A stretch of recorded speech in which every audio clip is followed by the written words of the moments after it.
15 de octubre de 1987. Millbrook Falls, Pensilvania. 2.847 habitantes. Un pueblo tan pequeño que todos conocían los asuntos de todos. O eso creían. Lo que no sabían era que, en el sótano de la casa de los Henderson, en Maple Street, Tommy Henderson, de 14 años, estaba grabando símbolos en los brazos de su hermana Sarah, de 12 años, con el cuchillo de caza de su padre, mientras ella gritaba con la boca tapada con cinta adhesiva. Lo que no sabían era que, a 3 manzanas de allí, Marcus Donnelly, de 16 años, obligaba a su hermana gemela Lisa a beber lejía, mezclada con agua bendita en el sótano de su casa, diciéndole que eso purificaría sus pecados. Y lo que no sabían en absoluto era que todos los martes y jueves por la noche, los hermanos de Millbrook Falls se habían estado reuniendo en el molino abandonado de Grayson durante los últimos 8 meses, participando en rituales que harían que el trato que daban a sus hermanas pareciera un juego de niños. Pero me estoy adelantando. Déjame empezar por el principio, cuando desapareció la primera hermana. La historia comienza 3 semanas antes, el 23 de septiembre de 1987, cuando Jenny Morrison, de 13 años, no regresó a casa para cenar. Su madre, Carol Morrison, no se preocupó de inmediato. Jenny era conocida por perder la noción del tiempo cuando leía junto al arroyo Willow Creek, y a menudo se quedaba allí hasta que el sol comenzaba a ponerse detrás de los pinos que rodeaban su pequeño pueblo como los muros de una prisión. Pero cuando las 8 de la tarde se convirtieron en 9, y las 9 en 10, Carol Morrison comenzó a sentir ese nudo familiar de temor que todas las madres de los pequeños pueblos de Estados Unidos conocían de sobra. Era 1987, y el miedo a los peligros que acechaban a los niños se había instalado en los huesos de todos los padres como un dolor persistente. Los rostros de los niños desaparecidos miraban desde los cartones de leche y los tablones de anuncios de las tiendas de comestibles, y sus sonrisas inocentes recordaban constantemente que el mal podía atacar en cualquier lugar, incluso en un pueblo donde la gente todavía dejaba las puertas sin cerrar por la noche. Carol llamó a su marido, Frank, que estaba trabajando hasta tarde en el aserradero. En menos de 1 hora, la mitad del pueblo estaba peinando el bosque con linternas, gritando el nombre de Jenny hasta quedarse roncos. La búsqueda continuó durante toda la noche y hasta la mañana siguiente, cuando el ayudante del sheriff Mike Brennan encontró el cuerpo de Jenny Morrison flotando boca abajo en Miller's Pond, a unos 3 kilómetros del lugar donde fue vista por última vez. La causa oficial de la muerte fue ahogamiento, pero cualquiera que vio el cuerpo de Jenny Morrison antes de que el forense se lo llevara sabía que el ahogamiento era solo la forma en que había muerto. Lo que sucedió antes de que cayera al agua fue algo completamente diferente.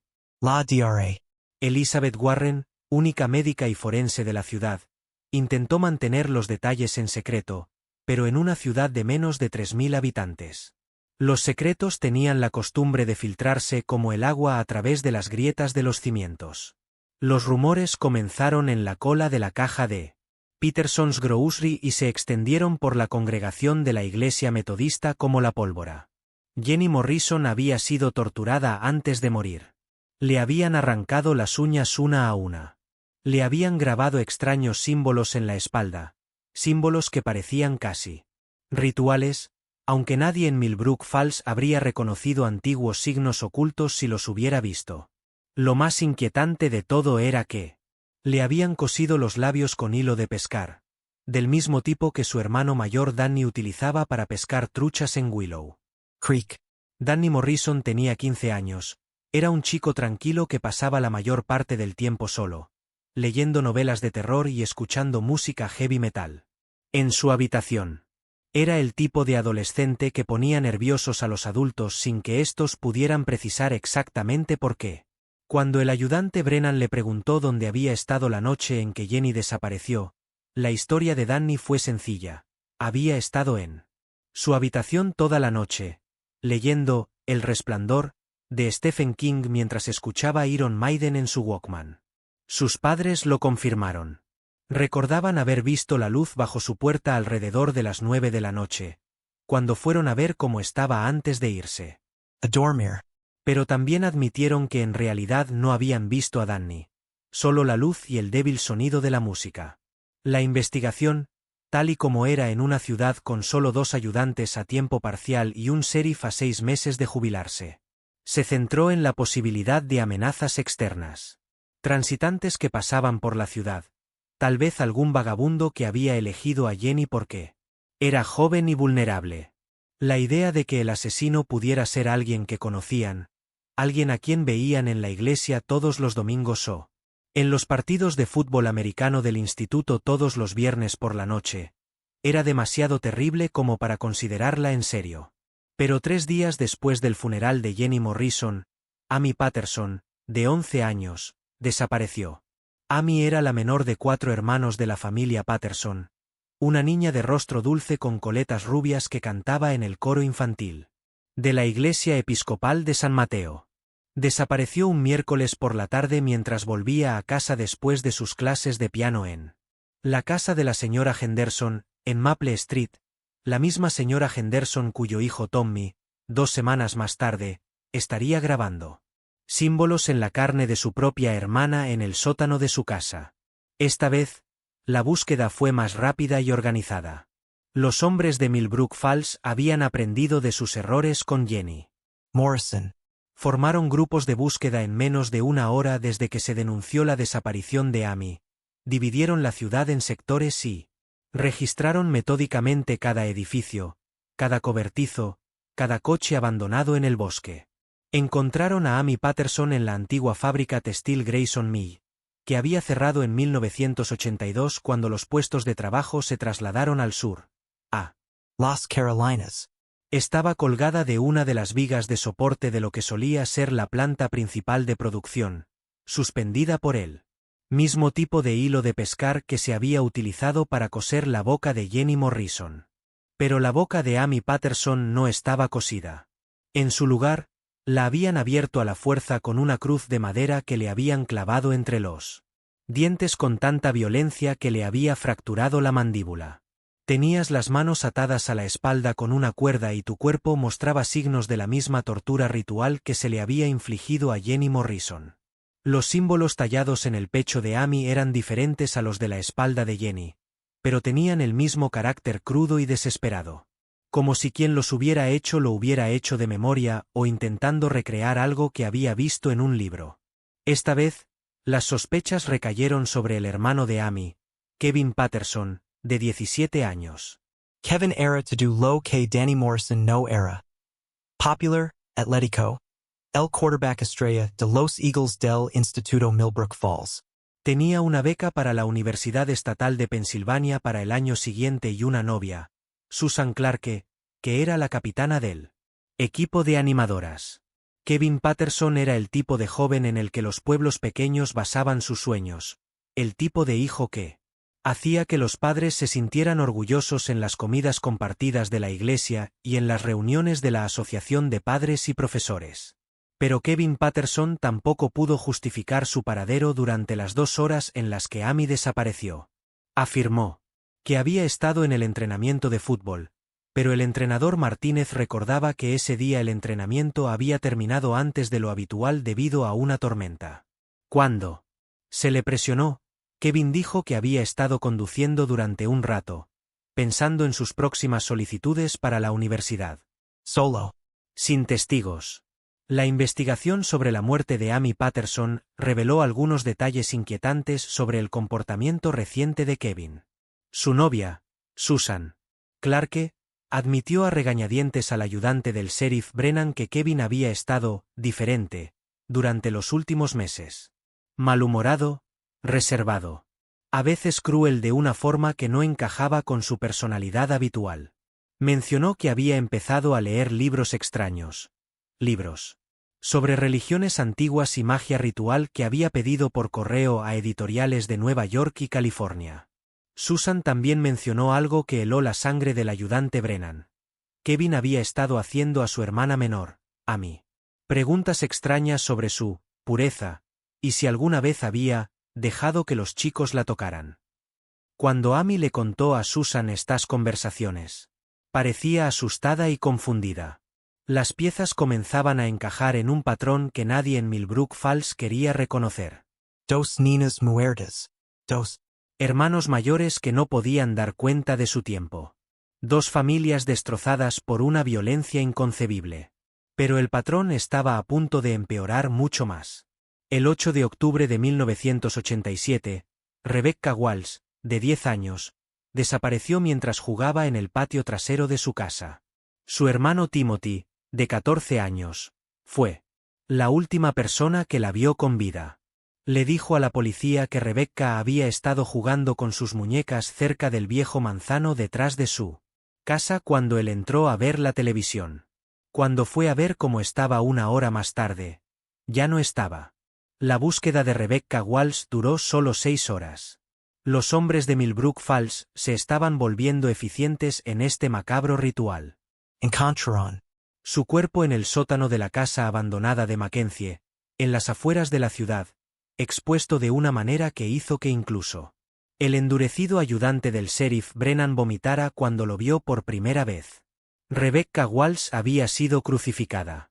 Estaba clavada a una cruz de madera hecha con viejos postes de una valla, con su pequeño cuerpo colocado en una grotesca burla de la iconografía cristiana.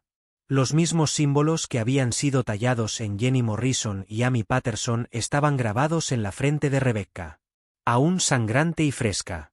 Le habían sacado los ojos y los habían colocado en un pequeño cuenco de madera al pie de la cruz, junto con lo que parecían ser ofrendas de animales muertos y fotografías quemadas. Pero el descubrimiento más inquietante aún estaba por llegar.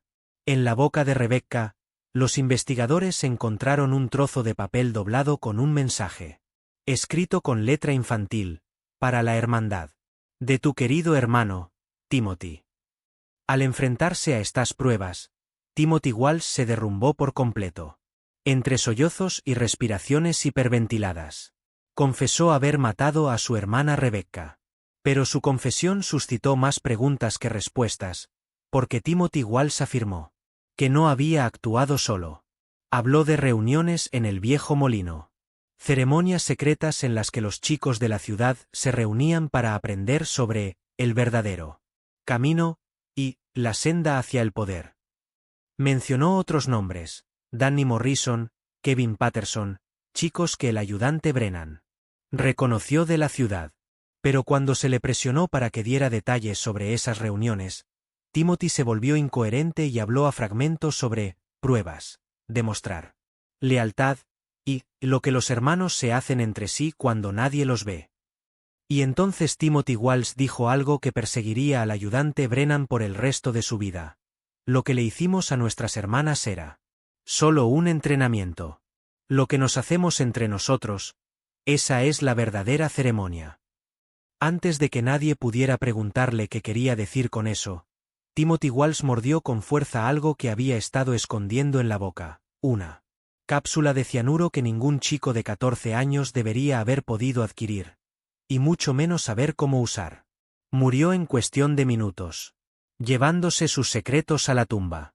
La investigación sobre la muerte de Timothy Walsh reveló que la cápsula de cianuro era de grado militar, del tipo utilizado por los agentes de inteligencia. durante la Guerra Fría. Como un adolescente de la zona rural de Pensilvania había conseguido algo así era un misterio que los investigadores de la policía estatal no pudieron resolver. Pero estaban a punto de descubrir que el suicidio de Timothy Walsh era solo el comienzo de algo mucho más complejo y aterrador, de lo que nadie en Millbrook Falls podría haber imaginado. La noticia del suicidio de Timothy Walsh conmocionó a Millbrook Falls mucho más allá del dolor típico de un pueblo pequeño. Los padres, que se habían aferrado a la esperanza de que su comunidad estaba siendo aterrorizada por alguna fuerza externa, un vagabundo, una secta de la ciudad, cualquiera excepto sus propios hijos, se vieron ahora obligados a afrontar una verdad insoportable. El asesino había estado viviendo entre ustedes todo este tiempo. 3 asesinos, de hecho, todos hermanos, todos con sus propias hermanas como objetivo. El sheriff Robert Hayes, que tenía previsto jubilarse tranquilamente en marzo con su pensión intacta y la conciencia tranquila, se encontró lidiando con un caso que fue noticia a nivel nacional. Para el 10 de octubre, los periodistas de Pittsburgh y Filadelfia habían descendido sobre Millbrook Falls como buitres, instalando sus camiones satelitales en el estacionamiento del Countryside Diner y haciendo preguntas invasivas sobre asesinatos rituales y violencia entre hermanos, que hacían que los habitantes del pueblo quisieran cerrar sus puertas y fingir que el mundo exterior no existía. Pero la atención de los medios trajo consigo recursos que el departamento de policía local necesitaba desesperadamente. La Policía Estatal de Pensilvania asignó a la teniente detective Sarah Chen para dirigir la investigación, una mujer de mirada aguda, de unos 40 años, especializada en delitos relacionados con sectas y casos de abusos rituales. La detective Chen había trabajado en casos similares en Filadelfia y Pittsburgh, incidentes en los que adolescentes aparentemente normales se habían visto arrastrados a prácticas oscuras por una combinación de presión social, manipulación psicológica, y lo que los psicólogos estaban empezando a entender como una forma de histeria colectiva. La primera medida de Chen fue entrevistar a todos los adolescentes de Millbrook Falls de entre 13 y 18 años. Lo que descubrió fue un patrón de comportamiento que se extendía mucho más allá de los 3 chicos que ya habían sido identificados como asesinos. Michael Brennan, de 17 años, hijo del ayudante del sheriff Brennan, admitió ante la detective Chen que había estado asistiendo a reuniones secretas en el antiguo molino Grayson durante los últimos 4 meses. Las reuniones, que tenían lugar todos los martes y jueves a medianoche, se presentaban a los nuevos miembros como un grupo de estudio, para chicos que querían aprender sobre historia real, sabiduría antigua, que no se enseñaba en la escuela. Michael describió las reuniones con un detalle clínico que le puso los pelos de punta al detective Chen. Los chicos se reunían en círculo en la planta principal del molino abandonado, rodeados de velas y símbolos que habían sido pintados en las paredes con lo que parecía ser Sangre animal. un chico mayor. Michael creía que se llamaba Marcus, pero siempre llevaba una capucha durante las ceremonias. Leía libros sobre antiguas prácticas religiosas y el poder que proviene del sacrificio. Al principio, los sacrificios eran pequeños gatos y perros muertos que los chicos encontraban al borde de la carretera, o animales que mataban ellos mismos utilizando técnicas que aprendían en los misteriosos libros. Pero a medida que pasaban las semanas, el líder, Marcus, empezó a hablar de sacrificios mayores y de demostrar verdadera lealtad a la hermandad. A los chicos se les decía que tenían que superar su debilidad y su apego al mundo profano.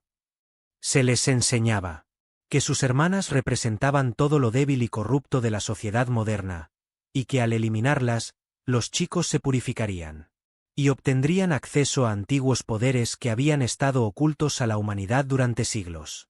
Michael Brennan había participado en 5 sacrificios de animales antes de dejar finalmente de asistir a las reuniones. La razón que le dio al detective Chen para justificar su ausencia era escalofriante. No tenía ninguna hermana a la que matar y el grupo estaba empezando a presionarle para que encontrara otras formas de demostrar su compromiso.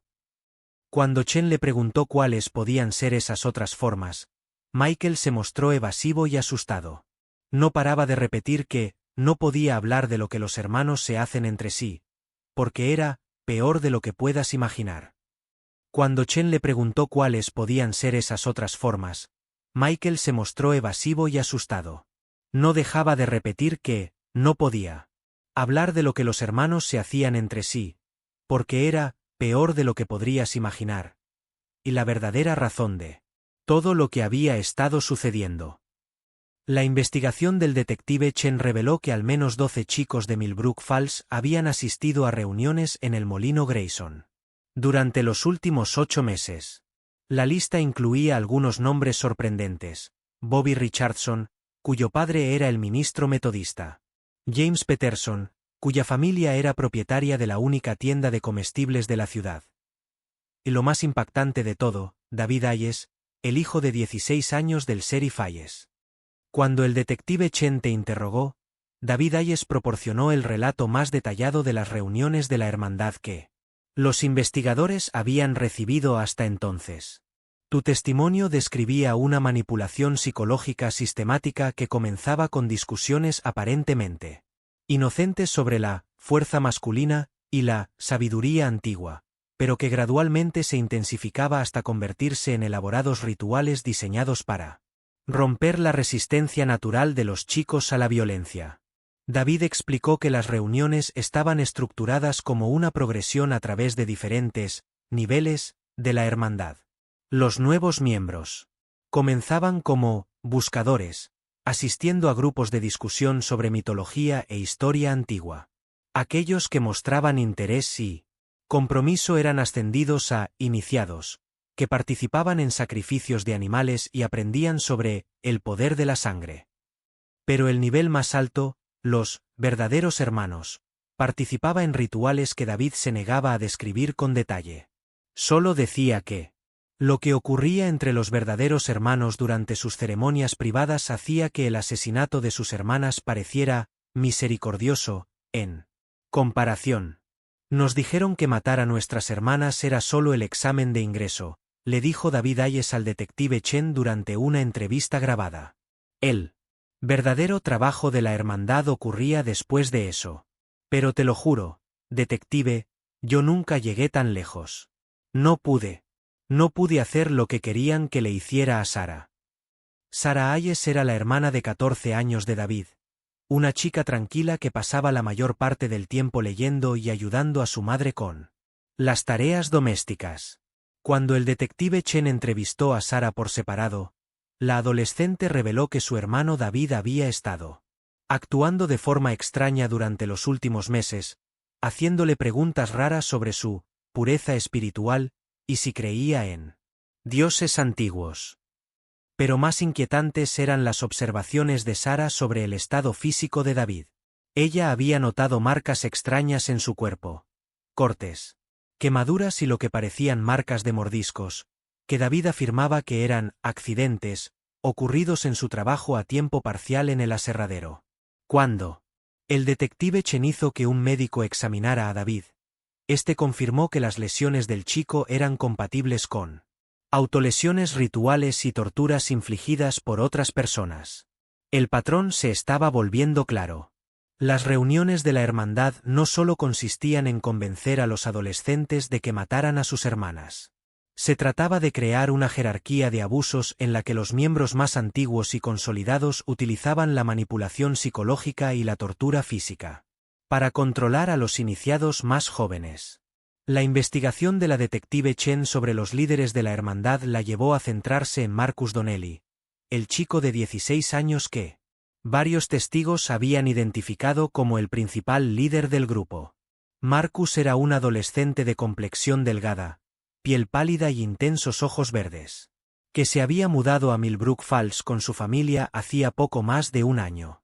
Su padre, el doctor Robert Donnelly, era un psiquiatra que había aceptado un puesto en el Centro Regional de Salud Mental del vecino condado de Clearfield. La familia Donnelly parecía normal a simple vista, quizás incluso ejemplar. El doctor Donnelly participaba activamente en organizaciones cívicas locales, y su esposa Patricia daba clases de catequesis en la iglesia baptista. Marcus era un estudiante brillante sin antecedentes de problemas disciplinarios. En la escuela, su hermana gemela, Lisa, era descrita por profesores y vecinos como una chica dulce e inteligente que ayudaba a la anciana señora Patterson a hacer la compra cada semana. Pero cuando la detective Chen intentó entrevistar a la familia Donnelly, se encontró con una resistencia que rayaba en la obstrucción.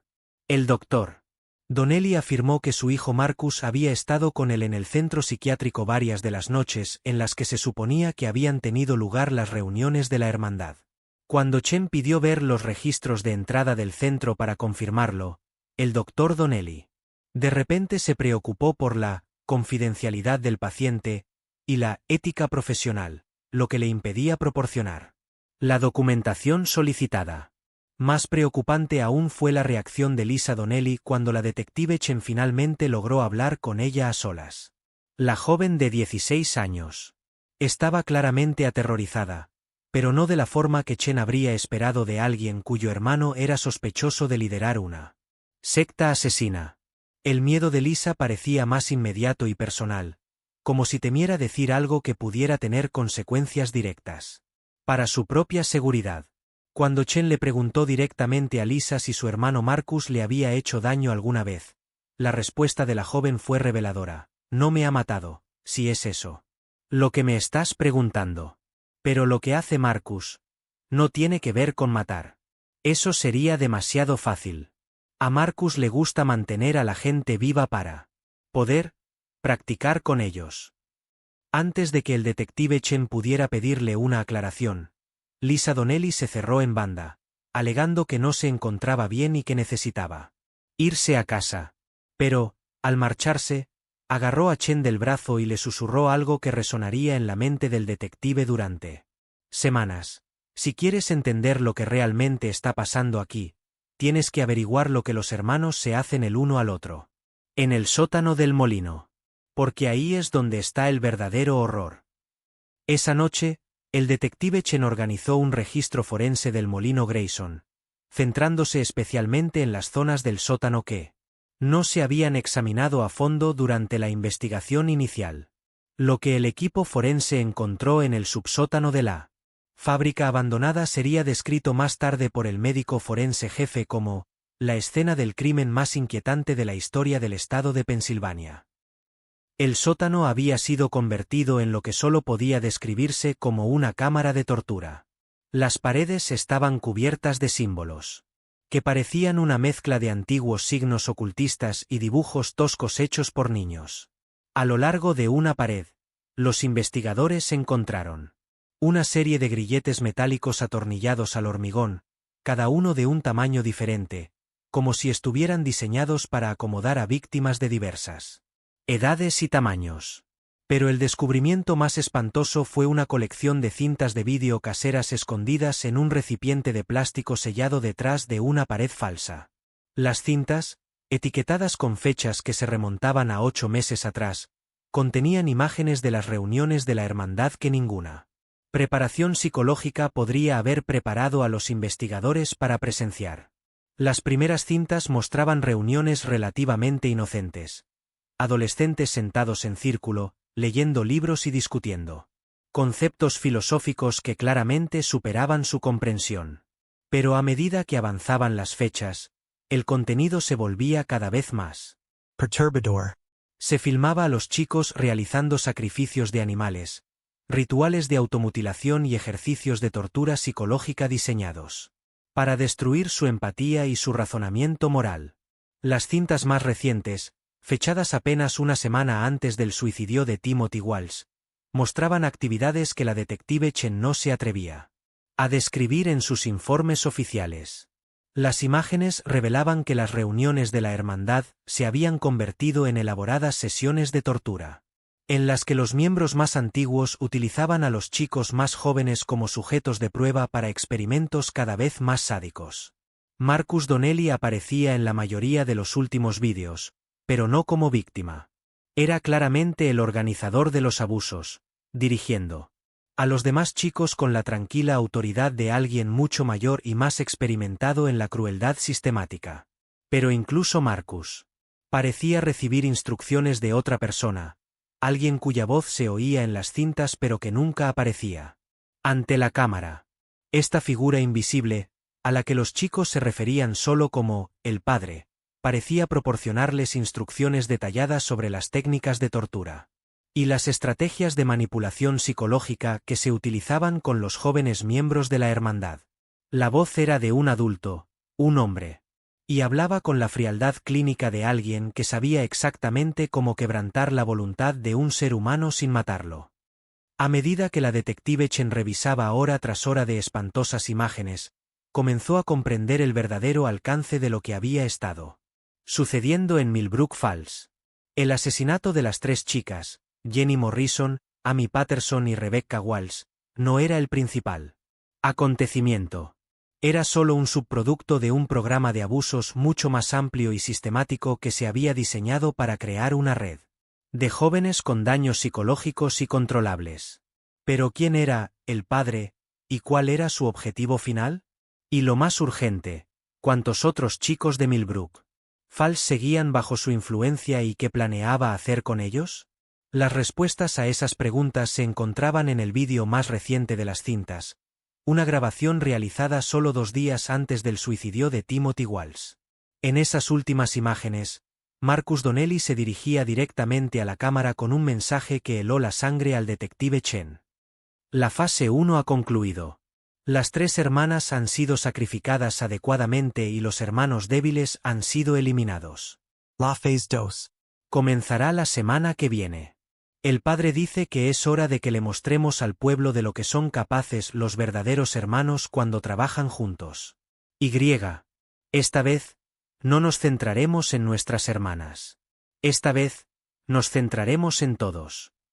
El descubrimiento de las cintas de vídeo por parte del detective Chen transformó la investigación de una serie de asesinatos aislados en algo mucho más complejo y peligroso. La mención de la fase 2 en el último mensaje grabado de Marcus Donnelly sugería que lo que fuera que hubiera estado sucediendo en Millbrook Falls estaba lejos de haber terminado. Chen solicitó inmediatamente recursos adicionales a la policía estatal, incluido un perfilador psicológico y un especialista en desprogramación de sectas, pero sabía que los procesos burocráticos eran lentos, y que lo que Marcus Donnelly estuviera planeando podía desarrollarse en cualquier momento.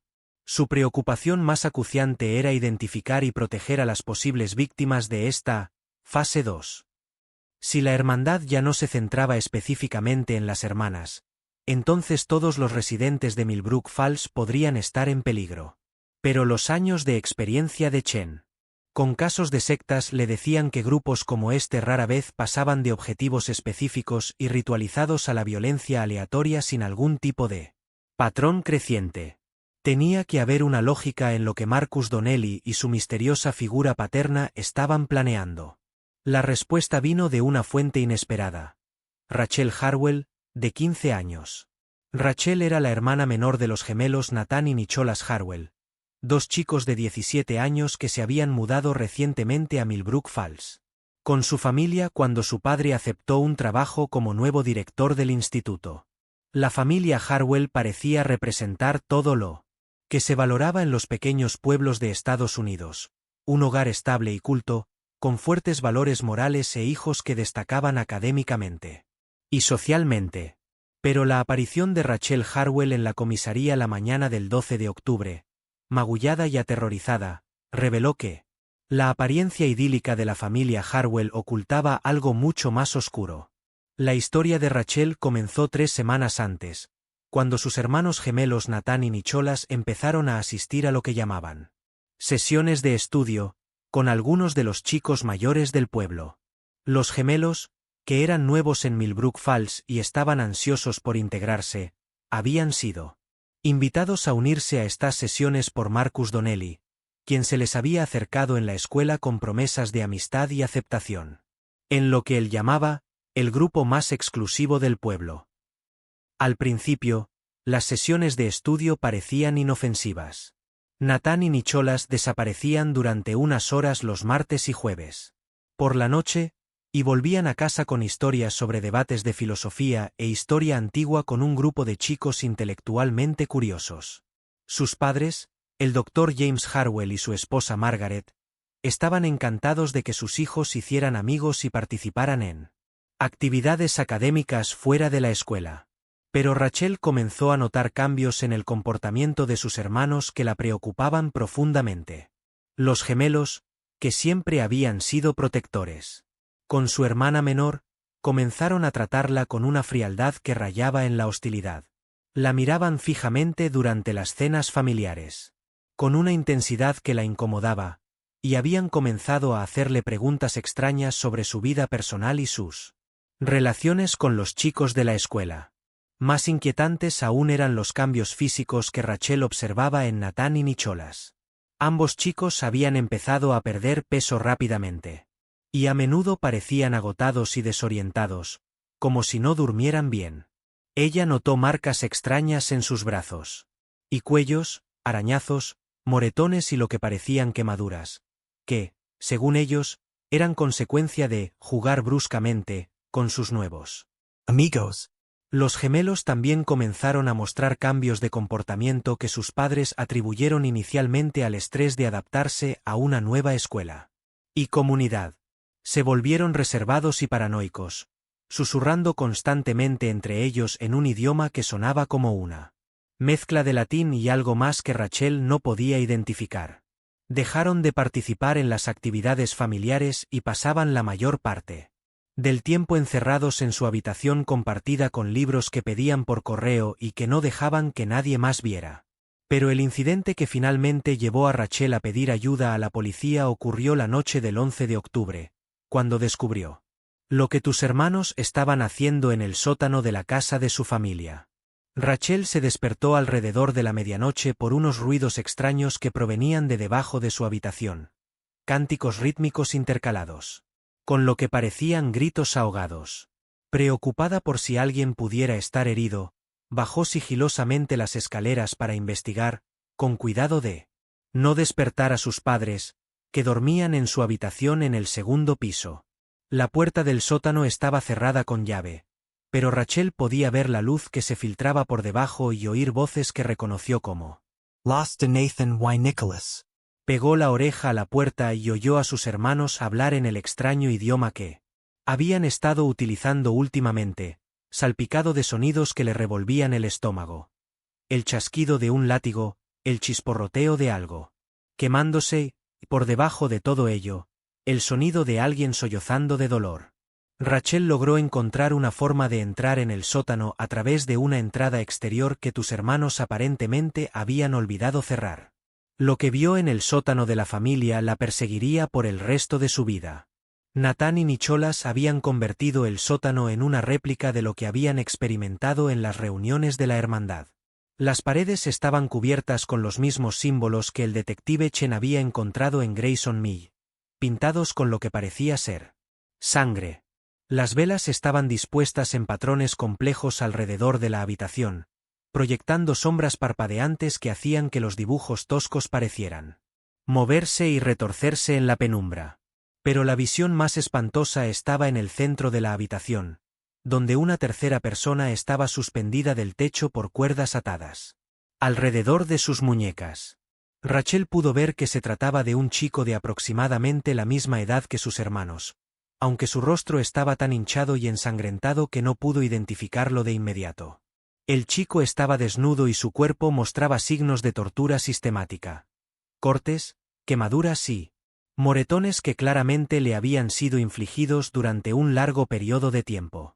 Nathan y Nicholas se turnaban para utilizar diversos instrumentos en su víctima. Cuchillos, varillas metálicas calientes y lo que parecía ser un aguijón para ganado que crepitaba con electricidad cada vez que tocaba la piel del niño. Pero lo que más aterrorizaba a Rachel era la expresión de los rostros de sus hermanos. No actuaban por ira u odio. En cambio, parecían tranquilos y concentrados, como si estuvieran realizando una tarea rutinaria que habían practicado muchas veces antes. Rachel reconoció a la víctima como Tommy Henderson, el chico de 14 años que vivía en Maple Street y cuya hermana Sarah se convertiría más tarde en una de las víctimas de Marcus Donnelly. La presencia de Tommy en el sótano de los Harwell explicaba algo que había desconcertado al detective Chen. Como Marcus Donnelly había estado reclutando nuevos miembros para la hermandad y manteniendo el control sobre los chicos que ya participaban en ella. Las reuniones de la hermandad en Grayson Mill eran solo la cara pública de la organización. El verdadero trabajo de quebrantar la resistencia de los chicos y convertirlos en participantes voluntarios de una violencia cada vez más extrema se llevaba a cabo en sesiones privadas, como la que Rachel había presenciado en el sótano de su familia. Según el testimonio de Rachel al detective Chen, Nathan y Nicholas se turnaban para actuar como torturadores y víctimas. Durante estas sesiones privadas, se esperaba que el chico que era torturado soportara el dolor sin gritar ni suplicar piedad, mientras que el chico que infligía la tortura era calificado por su creatividad y su compromiso de causar el máximo sufrimiento sin daños permanentes. Este sistema de abuso mutuo servía a múltiples propósitos para los líderes de la hermandad. Creaba poderosos lazos psicológicos. Entre los participantes, lazos forjados a través del trauma compartido y la complicidad en el sufrimiento mutuo. También proporcionaba una forma de identificar a los chicos más adecuados para ascender a niveles superiores de la organización. Aquellos que mostraban más entusiasmo por infligir dolor y mayor resistencia a sentirlo ellos mismos. Pero quizás lo más importante es que estas sesiones privadas de tortura crearon una red de chicos tan dañados y comprometidos psicológicamente, que nunca podrían volver a una vida normal. Dependían completamente de la hermandad para su sentido de identidad y propósito, y harían cualquier cosa para mantener su posición dentro de la jerarquía del grupo. El descubrimiento de Rachel de la sesión de tortura en el sótano de su casa había llevado a un enfrentamiento con Nathan y Nicholas que reveló hasta qué punto los gemelos se habían transformado por su participación en la hermandad. Cuando Rachel amenazó con contarles a sus padres lo que había visto, Nathan respondió agarrándola por el cuello y explicándole que ahora era un riesgo para la seguridad, que debía ser tratado adecuadamente. Nicholas, que siempre había sido el más gentil y sensible de los gemelos, se quedó en silencio mientras Nathan obligaba a Rachel a arrodillarse, y comenzaba a recitar lo que parecía un guión ritual sobre la purificación a través del sufrimiento, y la necesidad del sacrificio por el bien común. Solo la desesperada intervención de Tommy Henderson, a pesar de estar apenas consciente por la tortura que había sufrido, le dio a Rachel la oportunidad de escapar del sótano y huir de la casa. Rachel pasó la noche escondida en el bosque detrás de la iglesia metodista, demasiado aterrorizada para volver a casa y sin saber en quién podía confiar para contar su historia. Había pensado en acudir a sus padres, pero las últimas palabras de Nathan le habían dejado claro que involucrar a los adultos solo empeoraría la situación para todos los implicados. El padre lo ve todo, le había dicho Nathan mientras ella subía corriendo las escaleras del sótano. Conoce a todas las familias de esta ciudad, y tiene planes para todas ellas. Si intentas detener lo que está pasando, solo conseguirás subir puestos en la lista de personas a las que hay que dar una lección. Cuando la detective Chen entrevistó a Rachel Harwell, le llamó la atención la combinación de terror y determinación de la chica. Rachel Entendía que contar su historia la pondría en peligro inmediato por parte de sus propios hermanos y sus socios, pero también entendía que guardar silencio significaría permitir que el abuso continuara y se intensificara. No sé quién es este padre, le dijo Rachel a Chen durante su entrevista grabada, pero sé que lleva mucho tiempo planeando esto. Nathan y Nicholas tienen libros en su habitación llenos de diagramas e instrucciones para cosas que ni siquiera puedo describir. Han estado estudiando esto como si fuera una tarea, aprendiendo a hacer daño a la gente de formas muy específicas. Rachel también proporcionó a la detective Chen información que explicaba cómo la hermandad había podido operar durante tanto tiempo, sin ser detectada. Según las conversaciones que había escuchado entre sus hermanos, cada familia de Millbrook Falls había sido cuidadosamente investigada y categorizada por la misteriosa figura del padre. Las familias con hijos adolescentes se consideraban oportunidades de reclutamiento, mientras que las familias con solo hijas se clasificaban como reservas de recursos, es decir, fuentes de víctimas para los diversos rituales y ceremonias que realizaba la hermandad. Pero lo más escalofriante de todo fue la revelación de Rachel sobre el objetivo final de las actividades de la hermandad. Basándose en fragmentos de conversaciones entre Nathan y Nicholas, había deducido que la tortura, el asesinato y la manipulación psicológica eran preparativos para un único y grandioso evento al que los chicos se referían como la cosecha. Hablan de ello como si fuera una especie de fiesta religiosa, explicó Rachel al detective Chen. Algo que sucederá cuando tengan suficientes hermanos preparados, y cuando sea el momento adecuado según el calendario que sigan. Dicen que, después de la cosecha, Millbrook Falls será completamente diferente, y todos los que sobrevivan comprenderán el verdadero orden de las cosas. La investigación del detective Chen sobre la familia Harwell reveló que el Dr. James Harwell, padre de los chicos y director del instituto, Desconocía por completo la implicación de sus hijos en la hermandad. Cuando se le confrontó con el testimonio de Rachel, el Dr. Harwell se negó inicialmente a creer que Nathan y Nicholas fueran capaces de las actividades que ella describía. Pero un registro de la habitación de los gemelos, realizado con el permiso del Dr. Harwell, descubrió una biblioteca de libros sobre técnicas de tortura, magia ritual y manipulación psicológica que habría sido impresionante por su alcance y perturbadora por su contenido incluso para investigadores adultos. Los libros iban desde textos académicos sobre métodos históricos de tortura hasta publicaciones clandestinas que proporcionaban instrucciones detalladas para infligir el máximo trauma psicológico a las víctimas. Más condenatorios aún eran los diarios que Nathan y Nicholas habían estado llevando, en los que documentaban su progreso a través del programa de entrenamiento de la hermandad con detalles clínicos. Las entradas se leían como informes de laboratorio, describiendo diversas técnicas de tortura que habían aprendido y practicado, estrategias de manipulación psicológica que habían probado con familiares y compañeros de clase, y su creciente entusiasmo por participar en la cosecha. Una entrada del diario de Nicholas, fechada solo 3 días antes de la fuga de Rachel, proporcionó al detective Chen la imagen más clara. Hasta el momento de lo que la hermandad estaba planeando en última instancia. Nathan y yo hemos sido ascendidos a hermanos de nivel 7, lo que significa que por fin se nos confía información sobre la cosecha. Padre nos explicó que todo lo que hemos estado haciendo, los asesinatos de hermanas, el entrenamiento en tortura, el reclutamiento de nuevos hermanos, ha sido una preparación para una sola noche en la que demostraremos el poder de la verdadera hermandad a toda la ciudad. La cosecha comenzará a medianoche del 31 de octubre. A cada familia de Millbrook Falls se le ha asignado un equipo específico de hermanos. Y hemos estado estudiando sus rutinas y debilidades durante meses. El plan es tomar el control de todos los hogares simultáneamente, para que nadie tenga oportunidad de escapar o pedir ayuda. El padre dice que algunas familias se mantendrán con vida para continuar con los experimentos. Otras serán eliminadas inmediatamente como ejemplo. Para los supervivientes, la elección dependerá de la utilidad que cada familia pueda tener para los objetivos a largo plazo de la hermandad y de la resistencia que opongan durante la fase inicial de captura.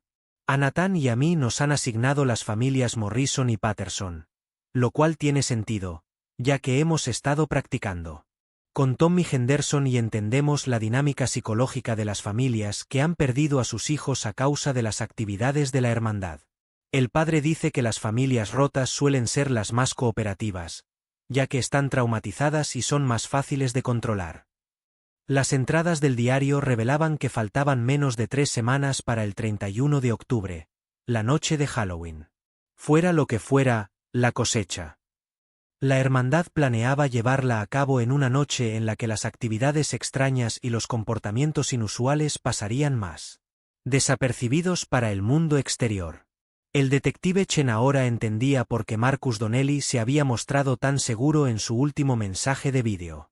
Los asesinatos de Jenny Morrison, Amy Patterson y Rebecca Walsh no habían sido el objetivo final de la hermandad. Habían sido herramientas de reclutamiento, diseñadas para identificar qué chicos estaban dispuestos a matar a sus propias hermanas y cuáles se derrumbarían bajo la presión de una exigencia tan extrema. Los chicos que habían asesinado con éxito a sus hermanas, como Danny Morrison, Kevin Patterson y Timothy Walsh, habían sido recompensados con el ascenso a niveles superiores de la hermandad, donde servían como instructores y ejecutores de los nuevos reclutas. Los chicos que se habían negado o no habían completado sus tareas, habían sido sometidos a torturas cada vez más severas, hasta que se conformaban o eran eliminados por ser riesgos para la seguridad. Pero el verdadero horror de la situación aún estaba por revelarse. Porque, aunque la detective Chen comenzaba a comprender la estructura organizativa y los objetivos de la hermandad, aún no había identificado a la misteriosa figura del padre que lo orquestaba. Todo desde detrás del telón. La respuesta a esa pregunta vendría de la fuente más inesperada de todas, la hermana gemela de Marcus Donnelly, Lisa, que Estaba a punto de revelar que la verdadera pesadilla en Millbrook Falls no era lo que los hermanos les hacían a sus hermanas, ni siquiera lo que se hacían entre ellos. La verdadera pesadilla era lo que, el padre, les había estado haciendo a todos ellos. A la mañana siguiente de la entrevista del detective Chen con Rachel Harwell, Lisa Donnelly apareció en la comisaría en un estado de completo colapso psicológico. La joven de 16 años apenas era coherente, alternando entre periodos de silencio catatónico y confesiones frenéticas susurradas que salían de su boca tan rápidamente que el detective Chen tuvo que pedirle varias veces que hablara más despacio para poder entender lo que decía. El aspecto de Lisa era impactante. La adolescente de rostro dulce que había sido descrita por los vecinos como servicial y educada era ahora una figura esquelética de ojos hundidos que parecía no haber comido ni dormido adecuadamente en semanas. Sus brazos estaban cubiertos de cortes y moretones recientes, y no dejaba de tocarse la garganta, como si quisiera asegurarse de que no había nada envuelto alrededor de su cuello. Pero lo que más inquietó al detective Chen fue la mirada de Lisa Donnelly. Era la expresión de alguien que había visto cosas que ningún ser humano debería presenciar jamás. Alguien cuya comprensión fundamental de la realidad se había hecho añicos. Sin posibilidad de reparación. Tengo que contarte lo de las hermanas, le susurró Lisa al detective Chen durante su primera entrevista. Todo el mundo cree que esto tiene que ver con lo que están haciendo los hermanos, pero esa no es toda la verdad. Las hermanas, hemos formado parte de esto desde el principio. Les hemos estado ayudando. Y lo que hemos hecho, lo que yo he hecho, es mucho peor que cualquier cosa que hayas descubierto hasta ahora. La confesión de Lisa reveló una dimensión de las actividades de la hermandad que el detective Chen nunca había sospechado. Mientras que la investigación se había centrado en el reclutamiento y entrenamiento de los chicos, había una organización paralela que operaba entre las chicas de Millbrook Falls, una organización aún más secreta, y en muchos sentidos, más sofisticada psicológicamente que la propia hermandad. La organización de las chicas se llamaba La Hermandad, y su propósito era identificar, reclutar y preparar a las víctimas femeninas para los diversos rituales y ceremonias de la hermandad. Pero a diferencia de los chicos, que eran quebrantados mediante tortura y presión de grupo, las chicas eran manipuladas a través de un complejo sistema de dependencia emocional y condicionamiento psicológico que las dejaba convencidas de que eran participantes voluntarias en su propio abuso. Lisa explicó que la hermandad había estado operando casi tanto tiempo como la hermandad, reclutando chicas a través de lo que parecían ser inocentes grupos de estudio y actividades sociales. Las reuniones iniciales se celebraban en la casa de Patricia Donnelly, la propia madre de Lisa, que se presentaba como una mentora interesada en ayudar a las adolescentes a desarrollar su confianza y sus habilidades de liderazgo. El enfoque de la señora Donnelly era sutil e insidioso. Identificaba a las chicas que estaban aisladas, inseguras o que tenían problemas familiares. Y luego las atraía poco a poco hacia conversaciones cada vez más íntimas sobre sus vidas personales y sus necesidades emocionales.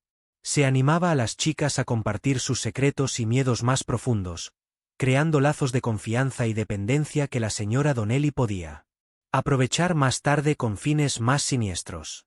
Mi madre nos hacía sentir especiales, le dijo Lisa al detective Chen entre lágrimas. Decía que habíamos sido elegidas para algo importante, algo que daría sentido y propósito a nuestras vidas. Nos enseñó que la mayoría de las personas eran débiles y estúpidas, pero que nosotras habíamos sido seleccionadas para formar parte de algo más grande que nosotras mismas. La progresión desde la inocente tutoría hasta la participación activa en los abusos siguió un patrón cuidadosamente diseñado. A las niñas se les introdujo gradualmente en conceptos como el sacrificio por un bien mayor y la necesidad del sufrimiento para el crecimiento espiritual. Say less. Mostraron libros y vídeos que normalizaban la violencia y les enseñaban a ver la crueldad como una forma de amor. Lo más importante es que a las chicas se les enseñó que su principal valor residía en su capacidad para ayudar a los chicos de la hermandad a alcanzar su desarrollo espiritual y psicológico. Las miembros de la hermandad estaban convencidas de que, al servir como víctimas, ayudantes y reclutadoras, estaban cumpliendo un deber sagrado que las elevaba por encima de las chicas normales que no comprendían los propósitos superiores. El papel de Lisa dentro de la hermandad había sido especialmente significativo debido a su relación con Marcus, uno de los líderes más importantes de la hermandad. Como hermana gemela de Marcus, se esperaba que Lisa sirviera tanto como sujeto de prueba para nuevas técnicas de tortura, como modelo de demostración para otras miembros de la hermandad que necesitaban comprender lo que se esperaba de ellas. Marcus practicaba primero conmigo, explicó Lisa al detective Chen con una voz tan baja que apenas se oía. Cada cosa nueva que aprendía en las reuniones de la hermandad, cada técnica que leía en esos horribles libros, la probaba conmigo para asegurarse de que entendía cómo hacerlo correctamente. Mi madre decía que era un honor, que yo estaba ayudando a Marcus a convertirse en el líder que estaba destinado a ser. La tortura que Lisa soportó a manos de su hermano gemelo iba mucho más allá del abuso ritualístico que se había documentado en los vídeos de la hermandad. Marcus había utilizado a su hermana como laboratorio para técnicas de manipulación psicológica diseñadas para destruir el sentido de identidad de la víctima y sustituirlo por una dependencia total de su abusador. Los métodos que empleaba Marcus eran sofisticados y calculados.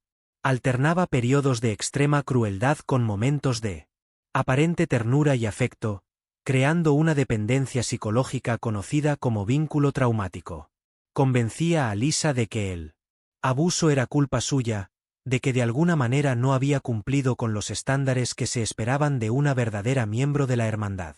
Lo más devastador era que utilizaba sus recuerdos de la infancia y sus experiencias compartidas en su contra, convirtiendo su vínculo fraternal en un arma para el control psicológico. Pero el testimonio de Lisa reveló que el trato que Marcus le daba era en realidad leve en comparación con lo que habían soportado otras miembros de la hermandad.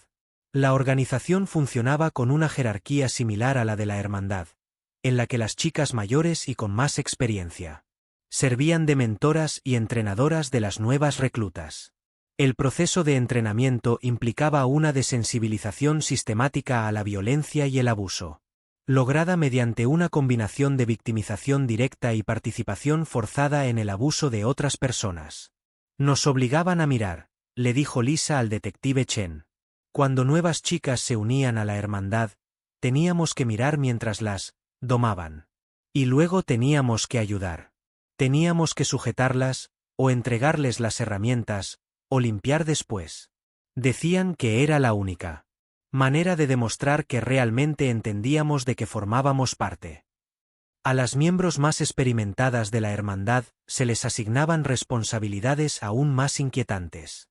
Se les entrenaba para identificar y reclutar nuevas víctimas entre sus compañeras de clase y vecinas, utilizando sus conocimientos de psicología y manipulación para atraer a chicas desprevenidas a la red de la organización. También actuaban como recopiladoras de información, recabando datos sobre familias y personas que pudieran ser útiles para los planes de la hermandad. La propia Lisa se había encargado de reclutar al menos a 6 chicas para la hermandad en los últimos 8 meses. Estas chicas, Entre ellas Amy Patterson, que más tarde fue asesinada por su hermano Kevin, habían confiado en Lisa como amiga y confidente, sin sospechar que sus ofertas de amistad y apoyo formaban parte de un plan calculado para hacerlas vulnerables al abuso. Amy confiaba en mí, sollozó Lisa durante su entrevista con el detective Chen. Me contó sus problemas en casa. ¿Cómo? Sentía que su hermano ya no la quería. Utilicé esa información para convencerla de que unirse a la hermandad la ayudaría a sentirse más conectada con Kevin, que los acercaría más. Sabía lo que le iba a pasar, y aún así, ayudé a que ocurriera. La culpa y el trauma psicológico de sus acciones finalmente se volvieron insoportables para Lisa, especialmente después de enterarse de los planes de la hermandad para la cosecha. Según su testimonio, se esperaba que las integrantes de la hermandad desempeñaran un papel crucial en la operación del 31 de octubre, sirviendo tanto como cebo para atraer a las víctimas a posiciones vulnerables como asistentes para ayudar a los miembros de la hermandad a mantener el control sobre las familias capturadas. Pero la decisión de Lisa de dar un paso al frente había estado motivada por algo más que la culpa por sus acciones pasadas. Había descubierto algo sobre el padre, la misteriosa figura que había estado orquestando tanto la hermandad como la hermandad desde detrás de las cámaras, que le hizo darse cuenta del verdadero alcance de lo que estaba sucediendo en Millbrook Falls. El padre no es solo una persona, le dijo Lisa al detective Chen. Es un grupo de adultos que han estado planeando esto durante años. Tal vez. Décadas. Lo han hecho antes, en otras ciudades, con otros grupos de niños. Millbrook Falls es solo su último experimento. Según el testimonio de Lisa, el liderazgo adulto detrás de ambas organizaciones estaba formado por al menos 5 personas, entre ellas su propia madre, Patricia Donnelly, el Dr. Robert Donnelly, su padre, y otros 3 adultos cuya identidad nunca había podido confirmar. Estos adultos llevaban años estudiando la psicología de la manipulación de grupos y la formación de sectas, utilizando investigaciones académicas y ejemplos históricos para diseñar lo que ellos llamaban experimentos sociales controlados, en comunidades pequeñas y aisladas. El objetivo de estos experimentos no era solo crear redes de abuso o satisfacer impulsos sádicos.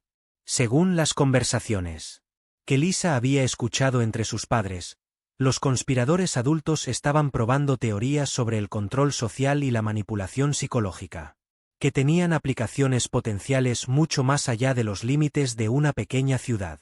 Hablan de ello como si fuera una investigación, explicó Lisa al detective Chen. Llevan registros detallados de todo lo que ocurre, documentando qué técnicas funcionan mejor para los diferentes tipos de personalidad y grupos de edad. Están estudiando cómo desintegrar comunidades enteras y reconstruirlas según sus propias especificaciones. El experimento de Millbrook Falls se había diseñado para comprobar si un grupo relativamente pequeño de agentes entrenados podía tomar el control total de una comunidad aislada utilizando únicamente la manipulación psicológica y la violencia estratégica. El objetivo final de la cosecha no era solo aterrorizar a los habitantes del pueblo, sino crear un modelo que pudiera replicarse en otros lugares con demografías y estructuras sociales similares. El testimonio de Lisa también reveló el inquietante grado en que los conspiradores adultos se habían infiltrado en puestos de autoridad dentro de Millbrook Falls. El trabajo del Dr. Robert Donnelly en el Centro Regional de Salud Mental le había dado acceso a perfiles psicológicos e información personal sobre muchas familias locales. El trabajo voluntario de Patricia Donnelly con diversas organizaciones eclesiásticas y cívicas le había proporcionado un conocimiento detallado de la dinámica de la comunidad y las vulnerabilidades individuales. Pero lo más impactante de todo fue la revelación de Lisa sobre la identidad del tercer conspirador adulto, el Dr. James Harwell, director del instituto, y padre de los gemelos Nathan y Nicholas. El Dr. Harwell no es una víctima, le dijo Lisa al detective Chen. Ha formado parte de esto desde el principio. Tus hijos no lo saben, pero tú, padre, es quien ha estado proporcionando información detallada sobre todas las familias de la ciudad, todos los estudiantes del instituto, todas las posibles vulnerabilidades que la hermandad y la cofradía podrían explotar. Esta revelación explicaba cómo los conspiradores adultos habían podido orquestar una operación tan compleja sin ser detectados. La posición del Dr. Harwell como director le daba acceso a los expedientes académicos, la información de contacto de las familias y un conocimiento detallado de todos los adolescents de Millbrook Falls. Había sido capaz de identificar qué estudiantes serían más susceptibles de ser reclutados y qué familias serían más vulnerables a la manipulación. El Dr. Harwell también se había encargado de garantizar que las actividades de la hermandad y la cofradía no llamaran la atención de otros administradores escolares o padres preocupados. Cuando los profesores o los orientadores notaban cambios de comportamiento en los estudiantes que participaban en las organizaciones, el Dr. Harwell ofrecía explicaciones alternativas o redirigía sus preocupaciones hacia Posibilidades menos amenazantes. Pero quizás lo más cínico era que el Dr. Harwell había estado utilizando a sus propios hijos como sujetos de prueba para algunas de las técnicas de condicionamiento psicológico más extremas de la hermandad. Nathan y Nicholas no tenían ni idea de que su padre era consciente de su participación en la organización, y mucho menos de que era uno de sus principales artífices. El Dr. Harwell les dijo a mis padres que utilizar a sus propios hijos era la prueba definitiva de las técnicas de programación, reveló Lisa a la Detective Chin. Dijo que si los métodos podían volver a unos hijos cariñosos contra su propio padre sin que él lo supiera, entonces las técnicas estaban lo suficientemente perfeccionadas como para funcionar con cualquiera. La confesión de Lisa proporcionó a la detective Chen el avance que necesitaba para comprender el verdadero alcance de la conspiración en Millbrook Falls. Pero también reveló que la situación era mucho más peligrosa de lo que nadie había imaginado. Si los conspiradores adultos habían planeado la cosecha como una demostración de sus técnicas de control social, entonces estarían muy motivados para evitar cualquier interferencia que pudiera comprometer los resultados de su investigación. Más inmediata era la amenaza de la advertencia de Lisa sobre el estado psicológico de las miembros de la hermandad que aún estaban bajo el control de los conspiradores. A diferencia de los chicos de la hermandad, que habían sido quebrantados por la tortura y el miedo, las chicas de la hermandad habían sido condicionadas para creer que eran colaboradoras voluntarias en las actividades de la organización. Esto las hacía potencialmente más peligrosas, ya que eran menos propensas a resistirse a las órdenes o a cuestionar las instrucciones, incluso si éstas implicaban dañar a personas inocentes. Las otras chicas no saben que he acudido a ti, advirtió Lisa a la detective Chen. Siguen creyendo que todo lo que hemos estado haciendo es correcto y necesario. Si descubren que he traicionado a la hermandad, harán lo que mi madre les diga para detenerme. Y mi madre las ha estado preparando para situaciones exactamente como esta. La detective Chen se dio cuenta de que se enfrentaba a una carrera contra el tiempo. Faltaban menos de 2 semanas para el 31 de octubre y los conspiradores adultos llevaban meses, o posiblemente años, planeando su operación. Tenían información detallada sobre todas las familias de la ciudad. Una red de adolescentes psicológicamente condicionados dispuestos a ayudar en cualquier acto violento que hubieran planeado y puestos de autoridad que les permitirían controlar el flujo de información sobre la investigación. Pero lo más peligroso de todo era que ahora sabían que su operación se había visto comprometida, porque la ausencia de Lisa Donnelly de su casa habría sido inmediatamente notada por sus padres. El doctor y la señora Donnelly se darían cuenta de que su hija había sido capturada por las fuerzas del orden o había decidido voluntariamente cooperar con la investigación. Cualquiera de las dos posibilidades activaría los planes de contingencia que habían desarrollado para hacer frente a las brechas de seguridad. Los peores temores de la detective Chen se confirmaron esa noche cuando recibió una llamada del despacho de la policía estatal. Rachel Harwell, la chica cuyo testimonio había proporcionado el primer avance para comprender la estructura de la hermandad, había desaparecido de la casa segura donde había sido alojada para su propia protección. El único rastro de Rachel era una nota dejada en su cama, escrita con una letra que no coincidía con ninguna de las muestras que la policía tenía en sus archivos. El padre lo ve todo. Las hermanas lo recuerdan todo. La cosecha no se puede detener. La desaparición de Rachel Harwell de la protección policial conmocionó al equipo de investigación y confirmó los peores temores de la detective Chen sobre la sofisticación de la conspiración a la que se enfrentaban. El refugio había estado bajo vigilancia las 24 horas del día. Por parte de agentes de la policía estatal, sin lagunas en la cobertura y sin que los sistemas de seguridad registraran ningún acceso no autorizado. Sin embargo, de alguna manera, Rachel había desaparecido sin dejar rastro, dejando solo una nota críptica que parecía burlarse de los esfuerzos de las autoridades por proteger a los testigos. El análisis forense de la nota reveló detalles inquietantes que, en lugar de resolver el misterio, lo profundizaron. La letra era coherente con la de una adolescente, pero no coincidía con ninguna muestra de las miembros conocidas de la hermandad. Más preocupante aún, el papel. En sí era inusual. Un papel pesado, de color crema, que no se vendía en ninguna tienda local y que parecía estar hecho a mano utilizando técnicas que sugerían una considerable experiencia en la fabricación de papel. Pero el descubrimiento más inquietante fue el que hicieron los químicos forenses al analizar la tinta. El mensaje había sido escrito con una sustancia que parecía ser una mezcla de tinta tradicional y sangre humana, aplicada con lo que parecía una pluma hecha con una pluma de águila. La combinación de materiales de escritura arcaicos y la guerra psicológica moderna sugería que los conspiradores adultos detrás de la hermandad y la hermandad poseían tanto conocimientos históricos como sofisticación contemporánea, lo que los hacía mucho más peligrosos que los líderes de sectas típicos. La investigación de la detective Chen sobre la desaparición la llevó a examinar con más detenimiento las imágenes de seguridad de la Casa Franca. Lo que descubrió desafió su comprensión de cómo se había llevado a cabo la extracción. Las cámaras mostraban a Rachel Harwell yéndose a dormir a su habitación protegida aproximadamente a las 10:30 de la noche, pero a las 6 de la mañana, cuando los agentes la revisaron, había desaparecido. Las imágenes no mostraban signos de entrada forzada, ni indicios de lucha, ni pruebas de que alguien hubiera entrado o salido del edificio durante la noche. La única anomalía en la grabación fue un breve periodo alrededor de las 3 de la madrugada, cuando todas las cámaras experimentaron simultáneamente lo que el equipo técnico describió como interferencia digital, unos segundos de estática que afectaron a todos los dispositivos de grabación del edificio.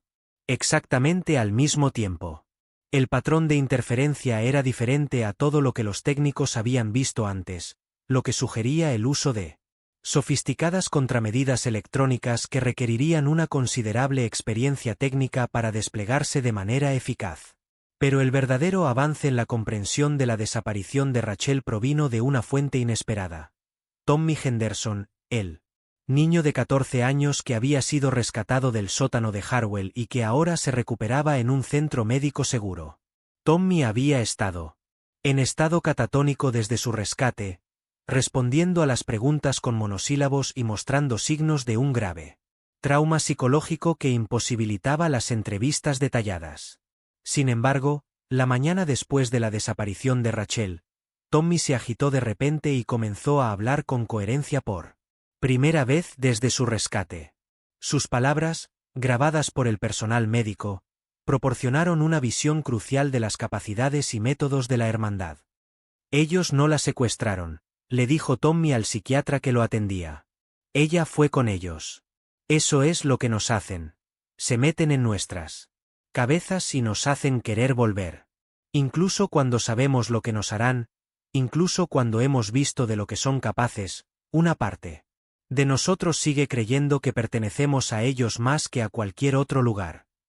La explicación de Tommy reveló una dimensión del condicionamiento psicológico de la hermandad que el detective Chen no había apreciado plenamente. La organización no solo utilizaba el miedo y la violencia para controlar a sus miembros, sino que creaba auténticas dependencias emocionales, que hacían que las víctimas buscaran activamente a sus abusadores incluso cuando se les presentaban oportunidades para escapar. Según el testimonio de Tommy, el proceso de condicionamiento comenzaba durante las primeras reuniones de la hermandad, cuando los nuevos reclutas eran sometidos a experiencias cuidadosamente orquestadas y diseñadas para romper sus vínculos sociales existentes y sustituirlos por una lealtad absoluta a la organización. A los chicos se les enseñaba que sus familias, amigos y profesores no los entendían realmente, y que solo sus hermanos de la hermandad podían proporcionarles la aceptación y el propósito que anhelaban. Te hacen sentir especial, explicó Tommy durante su entrevista con el detective Chen. Te dicen que has sido elegido para algo importante, algo que la gente corriente nunca podría entender. Y luego empiezan a mostrarte cosas, libros, vídeos, ceremonias, que demuestran que formas parte de algo más grande y poderoso que cualquier cosa que hayas experimentado Antes La manipulación psicológica se reforzaba mediante un sistema de recompensas y castigos que cambiaba gradualmente el marco moral de los chicos. Los actos de violencia y crueldad se reinterpretaban como demostraciones de fuerza y compromiso, mientras que las expresiones de compasión o vacilación se trataban como signos de debilidad que debían superarse mediante entrenamiento adicional y corrección. Pero el aspecto más insidioso del condicionamiento era cómo explotaba los lazos naturales entre hermanos. Los líderes de la hermandad comprendieron que obligar a los chicos a hacer daño a sus propias hermanas crearía un trauma psicológico que podría redirigirse hacia una dependencia absoluta de la organización. Los chicos que completaban con éxito sus tareas con sus hermanas eran recompensados con un estatus y responsabilidades elevados, mientras que los que fracasaban eran sometidos a castigos cada vez más severos hasta que, Si conformaban o eran eliminados. después de hacer daño a tu hermana, no puedes volver a ser quien eras antes, le dijo Tommy al detective Chen. Tu familia nunca te mirará de la misma manera y tú nunca podrás mirarte al espejo sin recordar lo que hiciste. El único lugar al que puedes ir es de vuelta a la hermandad, porque son los únicos que entienden en lo que te has convertido y te aceptan. De todos modos, las ideas de Tommy ayudaron a la detective Chen a comprender por qué tantos chicos habían permanecido leales a la hermandad incluso después de haber sido expuestos a abusos extremos. La organización había creado un sistema psicológico cerrado en el que las víctimas se convertían en agresores y los agresores se convertían en víctimas aún más comprometidas. Romper este ciclo requería no solo una huida física, sino una reconstrucción psicológica completa, un proceso que podía llevar años y que tal vez nunca llegara a completarse con éxito. La constatación de que Rachel Harwell probablemente había regresado voluntariamente con sus captores obligó al detective Chen a reconsiderar todo su enfoque para proteger a los testigos e informantes de la investigación. Los métodos tradicionales de aplicación de la ley, que partían del supuesto de que las víctimas querrían escapar de sus abusadores una vez que tuvieran la oportunidad, eran ineficaces contra una organización que había creado deliberadamente dependencias psicológicas entre sus miembros. Pero la cooperación de Tommy Henderson también proporcionó a la detective Chen información detallada sobre las actividades actuales de la hermandad y sus planes para la cosecha. Según el testimonio de Tommy, la operación del 31 de octubre era mucho más compleja y ambiciosa de lo que nadie había imaginado. La hermandad había estado llevando a cabo una vigilancia detallada de todas las familias de Millbrook Falls durante meses, documentando rutinas diarias, medidas de seguridad y posibles vulnerabilidades. Habían identificado que casas serían más fáciles de entrar, que miembros de las familias serían más propensos a resistirse y que individuos poseían habilidades o conocimientos que podrían ser útiles para los objetivos a largo plazo de la organización. Más inquietante aún fue la revelación de Tommy sobre el alcance de los esfuerzos de reclutamiento de la hermandad. La organización se había estado expandiendo activamente más allá de Millbrook Falls, estableciendo células en al menos 3 comunidades vecinas utilizando las mismas técnicas de condicionamiento psicológico que habían perfeccionado en su campo de pruebas original. El puesto del Dr. Robert Donnelly en el Centro Regional de Salud Mental le había proporcionado acceso a adolescentes con problemas de todo el condado, muchos de los cuales habían sido atraídos gradualmente a las actividades de la hermandad sin el conocimiento de sus familias. No solo planean apoderarse de Millbrook Falls, explicó Tommy al detective Chen. Están utilizando esta ciudad como demostración de algo mucho más grande. El padre habla de extender la hermandad a todos los pueblos pequeños de Pensilvania. Y luego a otros estados, hasta que tengan suficientes miembros para empezar a influir en comunidades e instituciones más grandes. La descripción que Tommy hizo del padre proporcionó la imagen más clara hasta el momento del liderazgo adulto detrás de las organizaciones de la hermandad y la Hermanada. En lugar de ser un solo individuo, el padre era una identidad colectiva utilizada por el grupo de conspiradores adultos para mantener una distancia psicológica entre ellos y sus operativos adolescentes. Este enfoque evitaba que Ningún adulto fuera implicado directamente si se descubría la operación, al tiempo que mantenía el misterio y la autoridad necesarios para controlar a los miembros más jóvenes. Pero Tommy también reveló que, efectivamente, había un líder principal entre los conspiradores adultos, alguien que había estado desarrollando los métodos de la hermandad durante años antes de que comenzara el experimento de Millbrook Falls. Esta persona, a la que Tommy había oído referirse solo como el arquitecto, era, según se informa, responsable del diseño general de los programas de condicionamiento psicológico y de la planificación estratégica para la expansión a nuevas comunidades. Según las conversaciones que Tommy había escuchado entre los líderes de la hermandad, el arquitecto había llevado a cabo anteriormente experimentos similares en otras comunidades aisladas, perfeccionando las técnicas en función de lo que funcionaba y lo que fallaba en cada lugar. Millbrook Falls era aparentemente la implementación más exitosa hasta el momento, por lo que había sido seleccionada como sede de la cosecha, una demostración que demostraría la viabilidad de los métodos para su uso a una escala mucho mayor. La información de Tommy sobre los planes de expansión de la hermandad llevó a la detective Chen a ponerse en contacto con las fuerzas del orden de los condados vecinos, advirtiéndoles que estuvieran atentos a cualquier indicio de reclutamiento de adolescentes locales por parte de la secta. Pero las respuestas que recibió fueron preocupantes. Varios departamentos informaron de que, efectivamente, habían observado un aumento de comportamientos inusuales entre los adolescentes, casos de personas desaparecidas, e informes de sacrificios rituales de animales en los últimos meses. Lo más preocupante fue un informe del departamento del sheriff del vecino condado de Clearfield, donde 3 adolescentes habían desaparecido en las últimas 6 semanas en circunstancias muy similares a las de Millbrook Falls. Las desaparecidas tenían entre 12 y 15 años, todas tenían hermanos mayores que recientemente se habían involucrado en misteriosos grupos de estudio. Y todas habían desaparecido sin dejar rastro de dónde podían haber ido.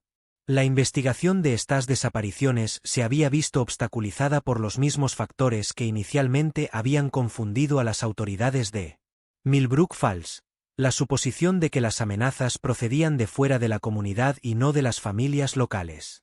Pero las advertencias del detective Chen llevaron a los investigadores del condado de Clearfield a examinar más de cerca a las familias de las chicas desaparecidas, en particular el comportamiento y las actividades de sus hermanos varones. Lo que descubrieron confirmó los peores temores del detective Chen sobre el alcance de la conspiración. Los hermanos de las chicas desaparecidas habían sido reclutados a través de grupos sociales dirigidos por consejeros del Centro Regional de Salud Mental donde trabajaba el Dr. Robert Donnelly. El reclutamiento había seguido el mismo patrón utilizado en Millbrook Falls: discusiones intelectuales sobre sabiduría antigua y fuerza masculina, que gradualmente se intensificaban hasta convertirse en actividades más extremas que incluían sacrificios de animales y abusos rituales. Pero la investigación del condado de Clearfield también reveló algo que sorprendió incluso al detective Chen: pruebas de que la expansión de la hermandad se había planeado y coordinado desde el principio del experimento de Millbrook Falls. Los conspiradores adultos nunca habían tenido la intención de que sus actividades se limitaran a una sola comunidad. En cambio, habían estado utilizando Millbrook Falls como campo de entrenamiento para agentes que luego establecerían nuevas células en las zonas circundantes. El propio Marcus Donnelly había estado viajando al condado de Clearfield 2 veces por semana durante el último mes, aparentemente para recibir sesiones de terapia avanzada en las instalaciones de su padre, pero en realidad para entrenar a una nueva generación de líderes de la hermandad en las técnicas que había dominado en Millbrook Falls. Las chicas desaparecidas en el condado de Clearfield no solo habían desaparecido, sino que habían sido trasladadas de vuelta a Millbrook Falls para utilizarlas en los preparativos finales de la cosecha. Esta revelación obligó a la detective Chen a enfrentarse a la verdadera magnitud de lo que estaba investigando. La hermandad no era solo una secta local que se había salido de control, sino una sofisticada organización criminal con una clara estrategia de expansión y los recursos para implementarla de manera efectiva. Los conspiradores adultos habían estado construyendo una red de operativos adolescentes condicionados psicológicamente. En múltiples comunidades, todo ello con el fin de llevar a cabo una operación coordinada que demostrara su capacidad para controlar poblaciones enteras. Mediante la violencia estratégica y la manipulación psicológica. Pero quizás lo más aterrador era darse cuenta de que, la cosecha, en sí misma podría no ser el objetivo final de la conspiración. Según el testimonio de Tommy Henderson y las pruebas de las comunidades vecinas, parecía que el 31 de octubre estaba pensado como una demostración de concepto de métodos que podrían ampliarse para afectar a poblaciones mucho más grandes. La detective Chen comprendía ahora que no solo estaba tratando de evitar una sola noche de violencia en una pequeña ciudad de Pensilvania. Estaba tratando de detener la prueba beta de una forma de control social que podría utilizarse para aterrorizar y manipular a comunidades de toda la región, y posiblemente más allá. A menos de 10 días del 31 de octubre, la detective Chen se enfrentaba a una carrera contra el tiempo para identificar y neutralizar a los conspiradores adultos, antes de que pudieran poner en marcha su operación cuidadosamente planificada. Pero también sabía que cada uno de sus movimientos era observado y anticipado por adversarios que llevaban meses, si no años, planeando este enfrentamiento. El juego se había vuelto mucho más complejo y peligroso de lo que nadie había imaginado inicialmente, y lo que estaba en juego ya no era solo la vida de unas pocas familias en Millbrook Falls. El destino de miles de personas en pequeñas comunidades de Pensilvania pendía ahora de un hilo. La comprensión por parte de la detective Chen del verdadero alcance de la conspiración de la hermandad provocó una escalada inmediata de la investigación. Se puso en contacto con la unidad de análisis del comportamiento del FBI y solicitó ayuda de emergencia a especialistas en desprogramación de sectas y conspiraciones criminales organizadas. Pero incluso cuando los recursos federales comenzaron a llegar a Millbrook Falls, Chen sabía que el tiempo se estaba agotando. Solo faltaban 8 días para el 31 de octubre, y toda la nueva información que recopilaba sugería que los conspiradores adultos estaban acelerando su calendario en respuesta a la mayor atención de las fuerzas del orden. El avance que necesitaba llegó de la fuente más inesperada que se pueda imaginar. El propio Dr. James Harwell. El director del instituto se presentó en la comisaría la mañana del 23 de octubre en un estado de completo colapso psicológico. El hombre que había estado orquestando en secreto el reclutamiento y el adoctrinamiento de adolescentes durante meses era ahora una figura temblorosa e incoherente que apenas podía hablar con coherencia suficiente para identificarse ante el sargento de guardia. La apariencia del Dr. Harwell era impactante. Parecía haber envejecido una década en la última semana, con el pelo completamente canoso y el rostro marcado por líneas de agotamiento y terror. Su ropa estaba desaliñada y manchada con lo que parecía ser sangre, y no dejaba de mirar por encima del hombro como si esperara ser seguido por perseguidores invisibles. «Saben que estoy aquí», le dijo el Dr. Harwell al detective Chen durante su entrevista inicial. «Saben que he incumplido el protocolo al acudir a ti. Pero no puedo permitir que esto continúe. Lo que están planeando para la noche de Halloween, lo que han estado preparando todo este tiempo, no es en lo que pensé que estaba participando». La confesión del Dr. Harwell reveló la dinámica interna de la conspiración de los adultos con devastadores detalles. Según su testimonio, el grupo de 5 conspiradores adultos había sido reclutado y organizado por el arquitecto durante varios años, y cada uno creía que estaba participando en un proyecto de investigación legítimo diseñado para estudiar los mecanismos de control social y la psicología de grupo. El arquitecto, cuya identidad real el Dr. Harwell afirmaba desconocer, había presentado el experimento de Millbrook Falls como un estudio académico, financiado por agencias gubernamentales anónimas interesadas en comprender cómo se podía manipular y controlar a las pequeñas comunidades durante emergencias nacionales.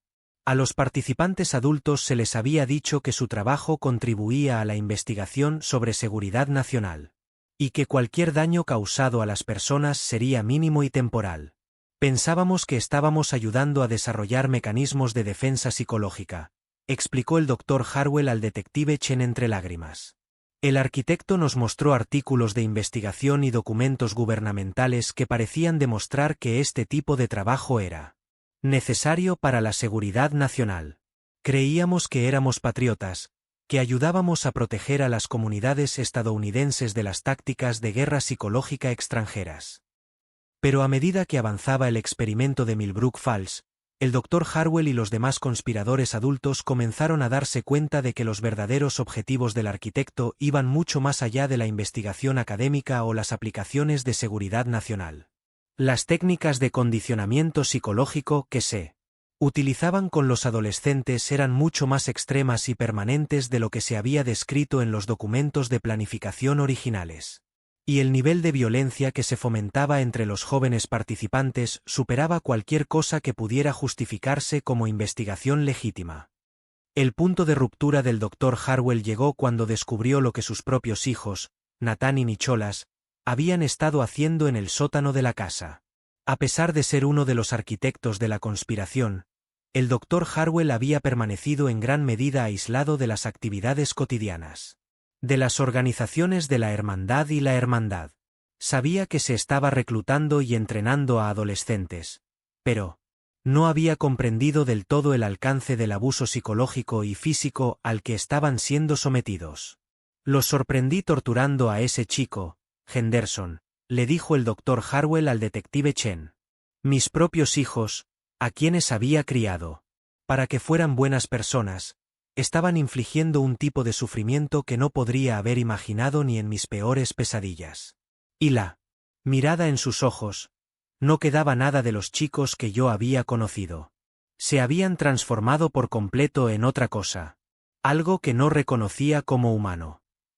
El descubrimiento de las actividades de sus hijos había llevado al Dr. Harwell a confrontar al arquitecto sobre la verdadera naturaleza del experimento. Lo que descubrió durante esa confrontación destrozó las ilusiones que aún le quedaban sobre lo que había ayudado a crear.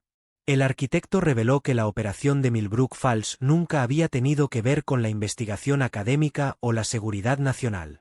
En cambio, era una demostración de concepto para una forma de control social que podía utilizarse para generar beneficios mediante la explotación sistemática de comunidades vulnerables.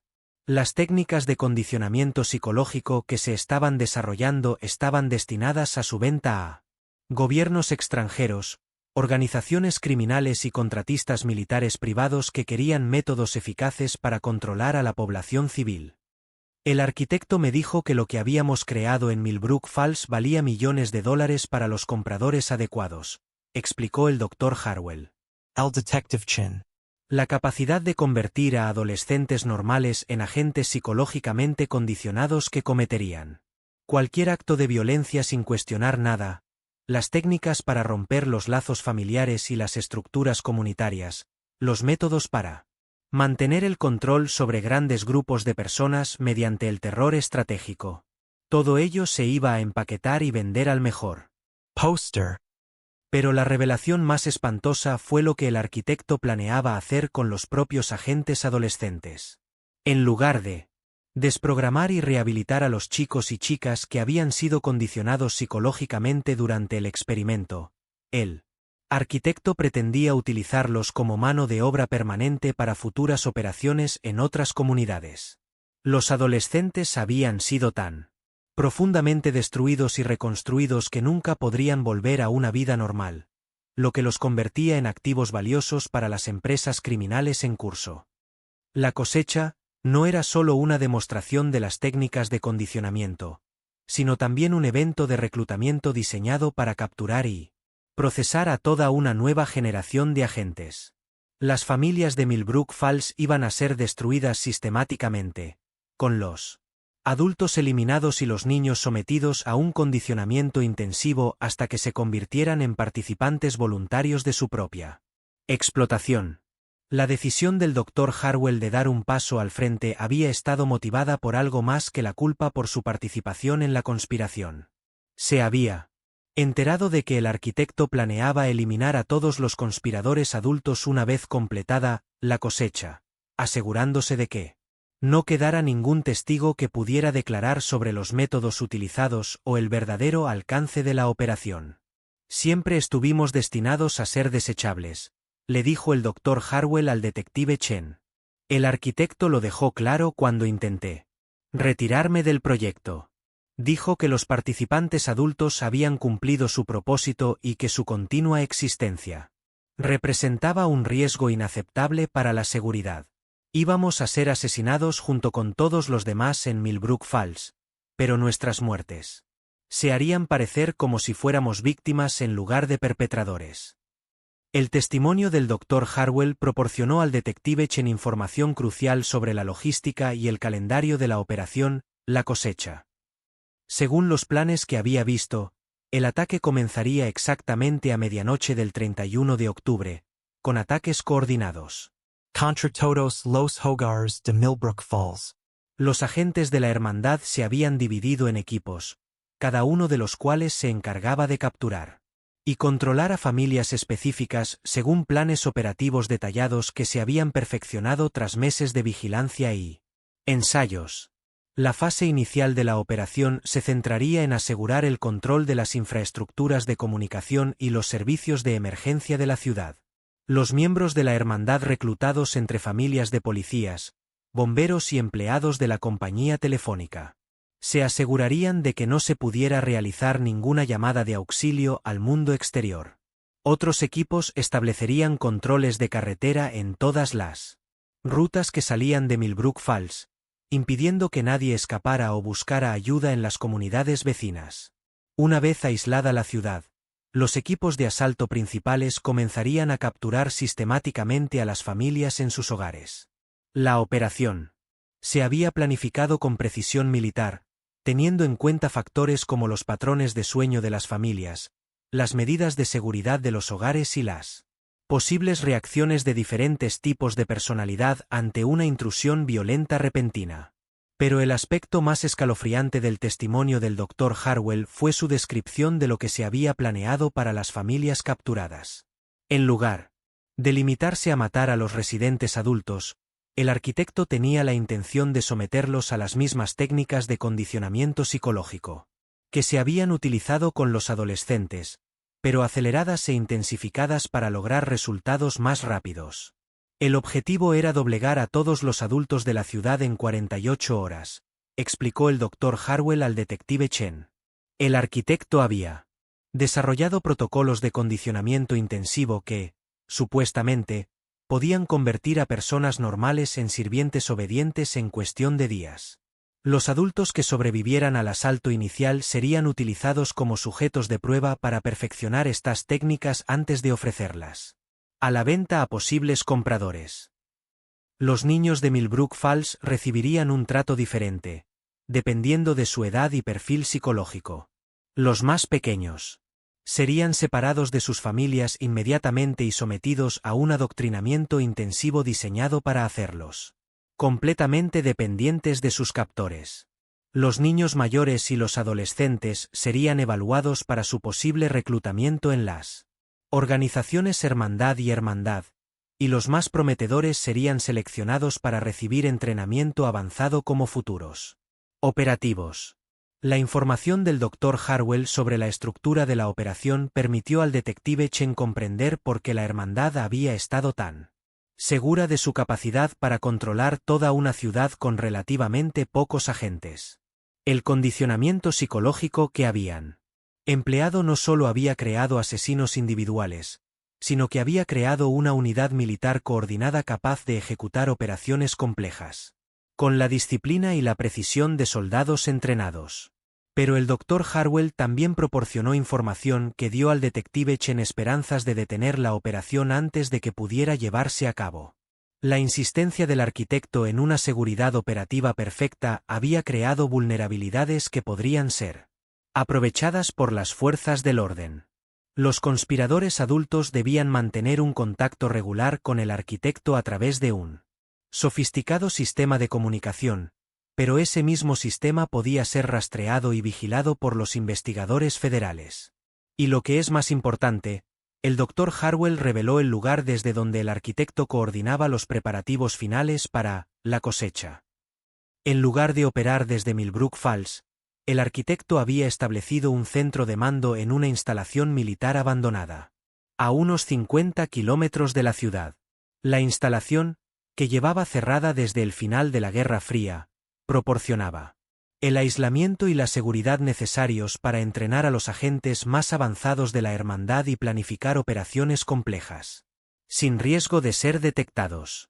El arquitecto ha estado utilizando la antigua estación de radar del Monte Peterson, le dijo la doctora Hartwell a la Detective Chin. El lugar lleva años vacío, pero todavía cuenta con equipos eléctricos y de comunicación que no pueden ser monitoreados por las autoridades civiles. Ahí es donde se están llevando a cabo las sesiones de entrenamiento finales y desde donde se coordinarán las órdenes para la noche de Halloween. Esta información proporcionó a la detective Chen el objetivo que necesitaba para lanzar un ataque preventivo contra los líderes de la conspiración. Pero el Dr. Harwell también le advirtió de que el arquitecto había previsto la posibilidad de que las fuerzas del orden interfirieran y había preparado planes de contingencia diseñados para garantizar que la operación pudiera continuar incluso si el centro de mando se veía comprometido. Si el arquitecto se da cuenta de que las autoridades se están acercando, activará lo que él llama el Protocolo Omega, explicó el Dr. Harwell. En lugar de esperar hasta la noche de Halloween, los agentes de la Hermandad comenzarán sus ataques de inmediato, apuntando primero al personal policial y a sus familias. El objetivo sería eliminar a cualquiera que pudiera organizar la resistencia a la operación principal. La revelación de que la conspiración tenía planes de contingencia para la violencia inmediata obligó a la detective Chen a acelerar su propio calendario. Ya no podía esperar a los refuerzos federales ni a la recopilación de información adicional. Si la advertencia del Dr. Hartwell era certera, el arquitecto podría estar ya al tanto de su deserción y preparándose para aplicar medidas de emergencia. Pero había un último dato que el Dr. Harwell proporcionó y que cambió todo lo que la detective Chen creía saber sobre el caso. Cuando le preguntó sobre la verdadera identidad del arquitecto, la respuesta del Dr. Harwell le heló la sangre. El arquitecto no es un desconocido en Millbrook Falls, le dijo el Dr. Harwell. Ha estado aquí todo el tiempo, escondido a plena vista mientras orquestaba todo lo que ha sucedido. Tú lo conoces, detective Chen. Probablemente hayas hablado con él varias veces durante tu investigación. Y cuando te des cuenta de quién es realmente, comprenderás por qué esta operación siempre iba a tener éxito, sin importar lo que las fuerzas del orden intentaran hacer para detenerla. Antes de que la detective Chen pudiera presionarlo para obtener más detalles, el Dr. Harwell se agitó de repente y se negó a decir nada más sobre la identidad del arquitecto. Pero sus últimas palabras antes de ser puesto bajo custodia protectora contenían una advertencia que perseguiría a Chen durante el resto de la investigación. El arquitecto eligió Millbrook Falls para esta operación porque sabía exactamente cómo responderían las fuerzas del orden a las denuncias de actividad sectaria y asesinatos rituales. Ha estado varios pasos por delante de tu investigación desde el principio y ha estado utilizando tus propios esfuerzos para recopilar información y eliminar posibles riesgos para la seguridad. Todo lo que crees haber descubierto sobre la Hermandad y la Cofradía, él quería que lo descubrieras. Y todo lo que planeas hacer para detener la cosecha, él ya también está preparado para ello. La advertencia del Dr. Harwell sobre la verdadera identidad del arquitecto persiguió a la detective Chen mientras trabajaba toda la noche, revisando cada aspecto de la investigación y tratando de identificar cuál de las figuras de autoridad aparentemente serviciales con las que se había encontrado podría ser en realidad el cerebro detrás de toda la conspiración. Darse cuenta de que probablemente había sido manipulada desde el principio del caso la obligó a cuestionar cada prueba, cada declaración de los testigos y cada conclusión que había sacado sobre las actividades de la hermandad. Pero lo que más preocupaba a Chen era la afirmación del Dr. Harwell de que el arquitecto anticipaba las respuestas de las fuerzas del orden. Al revisar los expedientes del caso, comenzó a notar patrones que antes había atribuido a la coincidencia o al buen trabajo de investigación. Las pruebas clave se habían descubierto en el momento preciso para hacer avanzar la investigación en direcciones específicas. Los testigos habían aportado información que complementaba perfectamente lo que Chen ya sabía, sin proporcionar detalles contradictorios que pudieran complicar su comprensión del caso. Lo más inquietante de todo era que Chen se dio cuenta de que muchos de sus avances más importantes procedían de fuentes que podrían haber sido fácilmente manipuladas por alguien con conocimiento interno de los procedimientos policiales. Las cintas de video encontradas en Grayson Mill habían estado escondidas en un lugar que cualquier investigador experimentado habría descubierto tarde o temprano. El rescate de Tommy Henderson Del sótano de Harwell se había producido en el momento justo para proporcionar información crucial sobre la estructura de la hermandad. Incluso la confesión de Lisa Donnelly había llegado precisamente en el momento en que Chen necesitaba información sobre las actividades de la hermandad. La posibilidad de que ella hubiera estado siguiendo sin saberlo un guión escrito por el arquitecto hizo que Chen cuestionara todo lo que creía saber sobre el caso. Pero también le proporcionó una ventaja potencial. Si el arquitecto había estado guiando su investigación, entonces tal vez podría utilizar esa guía para identificarlo examinando quién había estado en posición de orquestar cada revelación. El análisis de Chen de la cronología de la investigación reveló que alguien con un profundo conocimiento de los procedimientos policiales y acceso a información confidencial había estado dirigiendo sutilmente sus esfuerzos desde el principio. La pista anónima que había llevado al descubrimiento del cuerpo de Jenny Morrison había procedido de una persona que sabía exactamente qué frases utilizar para garantizar que el caso se clasificara como un posible homicidio en lugar de un ahogamiento accidental.